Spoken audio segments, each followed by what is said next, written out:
In this video, we're going to take a look at how we can problem solve under the topic of product of prime factors.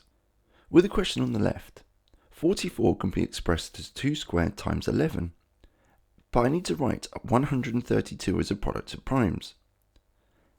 Now, given the fact that they've told me what 44 can be expressed as, my task is to spot a connection between 44 and 132 and use this information to write 132 as a product of primes. Well, I know that 44 times by 3 is 132. So replacing 44 with 2 squared times 11 and then multiplied it by 3, this will then give me 132. And then you can see that each of these are prime numbers, and therefore I've expressed 132 as a product of primes. Pause the video here and have a go at the question on the right hand side. When you're ready for the answer, press play.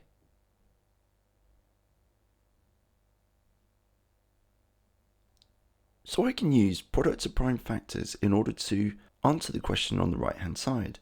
So let's express 45 as a product of primes first.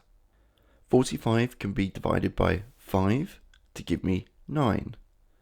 5 is a prime number, but 9 isn't. So 9 can be split into 3 and 3. So 45 can be expressed as 3 times 3 times 5. Using powers to simplify, 3 times 3 will give 3 squared times 5. So if I multiply 45 by 5, I will get 3 squared times 5 times 5. And this gives me 225, which is a square number. So expressing 5 times 5 as 5 squared. So the fact that both 3 and 5 are being squared, and each are being multiplied together, I can express this also as 3 times 5 all squared.